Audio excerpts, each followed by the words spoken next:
Okay, so on to question 3. What is the Lewis difluoride?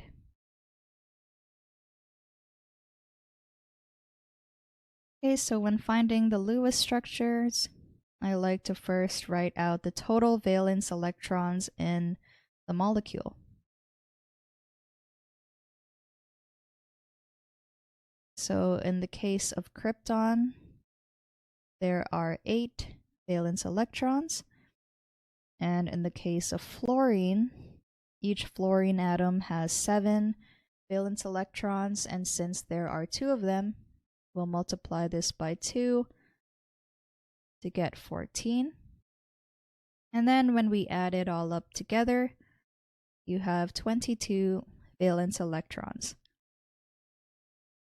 So first, I like to have my central atom, which is the krypton, and then I'll draw single bonds to the 2 fluorine atoms. And at this point, I like to write down all of the lone pairs on my terminal atoms, which are the fluorines. Okay, so let's recall that each bond contains 2 electrons. So since I have 2 bonds written down, I have 4 electrons in total, and I need 22 in my final structure. But let's count how many lone pairs are on each fluorine atom.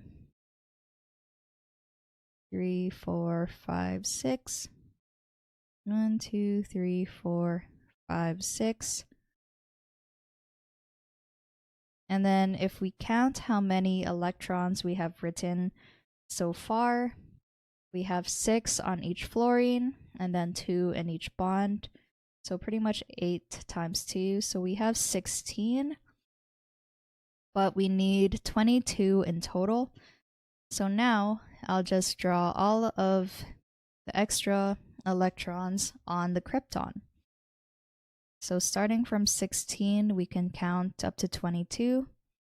So 17, 18, 19, 20, 21, 22. Okay, so this is the final Lewis structure for krypton difluoride.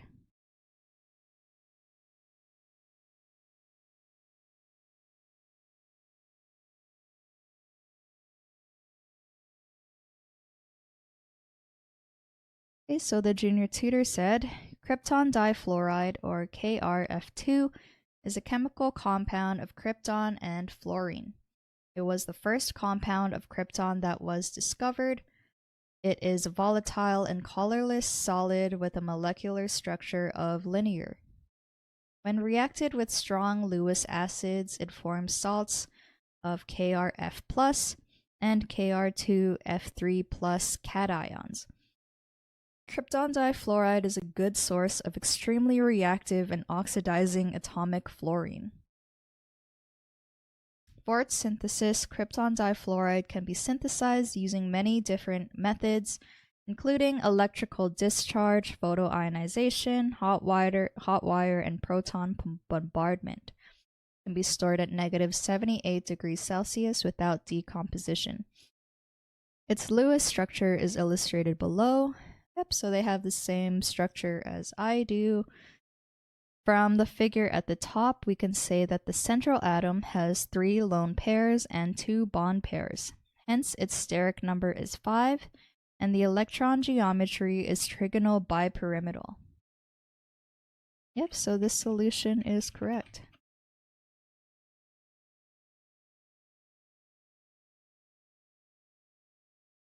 They also gave a nice summary of krypton difluoride.